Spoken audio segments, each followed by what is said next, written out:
Airbags खुले हुए हैं, तो आप अंदाज़ा लगा सकते हो कि कितना ज़्यादा भयंकर कोलिजन हुआ होगा। सो अगर आपको इसका डिटेल रिव्यू भी चाहिए तो प्लीज़ मुझे सॉरी टेक 128 एक्शन।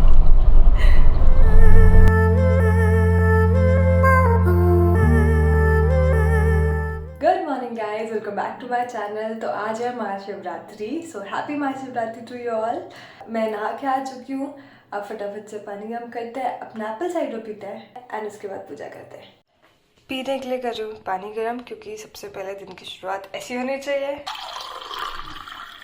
इसमें मैं डाल रही हूँ एप्पल साइडर विनेगर, और मेरे पास जो एप्पल साइडर है वो सेंट बोटानिका का है, Apple cider vinegar with Honey. आजकल मैं यही यूज़ कर रही हूँ। इसी की बॉटल कैप से मैं 2 कैप डालती हूँ, और इसमें हनी ऐड करने की जरूरत नहीं है, so that's the best part.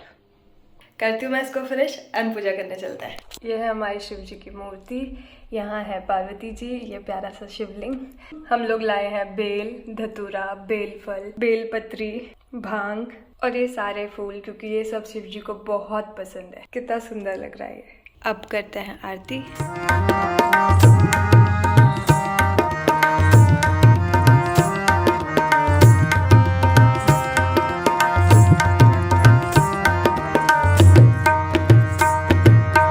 Shivratri वैसे तो साल में बहुत बार आती है, लेकिन महाशिवरात्रि का अलग ही महत्व है। इस दिन त्रियोगी नारायण में, जो कि उत्तराखंड में है, शिव जी और पार्वती जी की शादी हुई थी, इसलिए उत्तराखंड को देवभूमि भी कहते हैं। ऐसी जगह वहाँ पर है। ये एक दिन है जहाँ पर शिव जी की जो एक्सट्रीम पावर है उसको पूजा जाता है। हम लोग अभी जा रहे हैं शिवालय, और वहाँ पर ये सब चीज़ें लेके जा रहे हैं उनको चढ़ाने के लिए। ये यहाँ पर पीपल का पेड़ है, यहाँ पर सैटरडे की शाम को हम लोग बत्ती जलाने आते हैं। शिव जी पर सब लोग उन्हें चढ़ा रखे हैं, बेलपत्र वगैरह बिल्कुल कवर्ड है।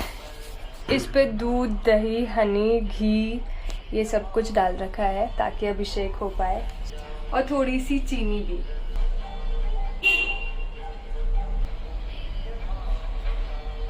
ये जो बत्ती है इसमें मोगरे का इत्र डाल रखा है, क्योंकि शिव जी को मोगरा बहुत पसंद है। अब सब चीज़ें उनकी फेवरेट हैं, जो बेलपत्री, धतूरा, भांग और बेर। आसानी से दर्शन हो गए और अभिषेक वगैरह कर लिया। अब चलते हैं घर। तो मुझे आज रिसीव हुआ है द मॉम्स को का natural green tea night gel. ये काफ़ी टाइम से मेरे दिमाग में था, क्योंकि मुझे एक ऐसा नाइट जेल चाहिए था जो रिस्टोर करे मेरी स्किन को और हाइड्रेट रखे थ्रू आउट द नाइट। तो मैंने ये ऑर्डर किया and let's check it out.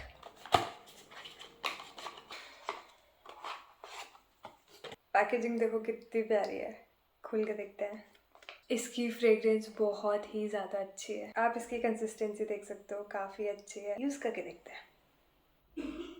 बहुत जल्दी ब्लेंड हो गया है। हाँ, बहुत ही प्यारी फ्रेग्रेंस, जैसे मैं आपको बता चुकी हूँ। एंड लुक एट दिस, कितना बढ़िया ग्लो दे रहा है। जो मुझे इसकी सबसे अच्छी लगी, एक तो इजीली ब्लेंड हो गया, दूसरा स्टिकी नहीं है। यूजुअली मैंने जेल्स में देखा है कि काफ़ी स्टिकी होते हैं लगाने के बाद, ये बिल्कुल ऐसा नहीं है। अब इसके कंटेंट देख लेते हैं। It says natural green tea night gel with aloe vera and niacinamide, restore and hydrates overnight. किसी भी नाइट जेल के लिए ये बहुत अच्छी क्वालिटी है, अगर वो आपको हाइड्रेट रखता है और आपकी स्किन को through out the night restore करता है। इसमें कुछ चीज़ें लिखी हैं जो मुझे बहुत अच्छी लगी। वो है what we put in: green tea extract, niacinamide, squalene, aloe vera and oat extract. What we keep out all toxin such as sulphate, paraben, phenoxyethanol and more. So compositions तो बहुत अच्छी है, टेक्सचर बहुत अच्छा है, फ्रेग्रेंस बहुत अच्छी है। एंड ये 50 ग्राम का टब है जिसकी MRP है 595, लेकिन मॉम्स को कि अगर आप वेबसाइट से लोगे, अमेजोन से लोगे, तो आपको थोड़ा डिस्काउंटेड रेट में मिल जाएगा। Otherwise this is it. जैसे कि इसमें एलोवेरा और नाइसिनामाइड है, जो कि बहुत इफेक्टिव होता है पिंपल प्रोन स्किन के लिए, तो मेरे लिए तो ये मस्ट बाय प्रोडक्ट था। जो मैंने आपको पढ़ के बताया वो इसके बाहर के बॉक्स में भी लिखा है। इसमें सारे कंटेंट के बेनिफिट लिखा है कि ग्रीन टी, नाइसिनामाइड, ओट एक्सट्रैक्ट, एलो एक्सट्रैक्ट किस लिए बेनिफिशियल है। तो ये एक बहुत अच्छी इन्फॉर्मेशन है, ताकि आपको पता चले कि आपकी स्किन पे कौन सी चीजें यूज हो रही हैं और उनके क्या बेनिफिट्स हैं। मैं तो ये यूज करने वाली हूँ। आप मुझे कॉमेंट सेक्शन में बताओ क्या आपको ये वर्थ बाइंग प्रोडक्ट लगा या नहीं। इसके अलावा सेंट बोटानिका ने ये 2 नई क्रीम विटामिन सी रेंज में करी है लॉन्च, जो कि एक है डी पिगमेंटेशन क्रीम और दूसरी है नाइट क्रीम। तो अगर आपको इसका डिटेल रिव्यू चाहिए तो प्लीज़ मुझे कमेंट सेक्शन में बताओ, सो दैट मैं इसका रिव्यू करके आपको बताऊँ कैसा प्रोडक्ट है।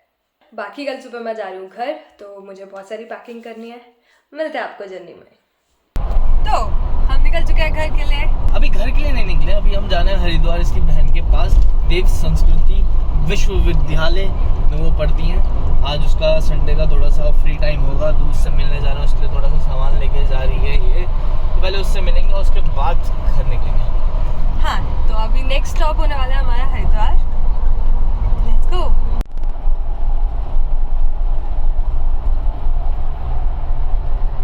तो अभी हुआ ये, मैं बहुत छोटी सी क्लिप ले पाई क्योंकि अब हम लोग देखने में लगे थे कि हो क्या रहा है। तो यहाँ लाइन से कम नहीं तो 20 गाड़ियाँ होंगी जो ठुकी हुई थी हाईवे में, एक के बाद एक, और कम से कम 7-8 पुलिस की वैन थी वहाँ ना, 7-8 पुलिस वैन खड़ी थी। तो फॉग की वजह से या जो भी हुआ, लाइन से गाड़ियाँ ठुकी हुई हैं यार। एक्सीडेंट प्रोन एरिया टाइप हो गया था वो, क्योंकि सुबह फॉग रहता होगा, तो कोई एक जना रुका होगा, उसके पीछे धड़ पता नहीं कितनी गाड़ियाँ लाइन से पूरे ब्रिज में गाड़ियाँ थी भाई, सारी ठुकी हुई।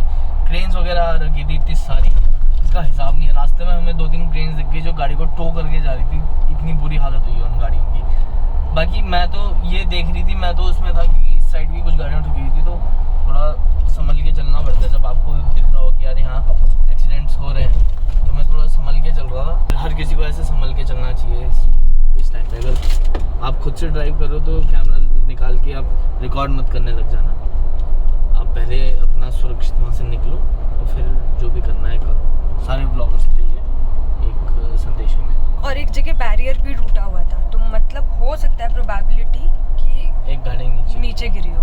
इन डेप्थ सोचने वाली बात है कि कोई इंसान पता नहीं किस मूड से घर से निकला है कहीं अपनी डेस्टिनेशन में पहुंचने के लिए, और रास्ते में अनएक्सपेक्टेडली ऐसा हादसा हो जाता है। इसमें अब किसी की भी गलती नहीं है। अपना ये दिल्ली मेरठ हाईवे में ही हो रखे थे एक्सीडेंट, तो उधर स्पीड लिमिट 100 रहती है।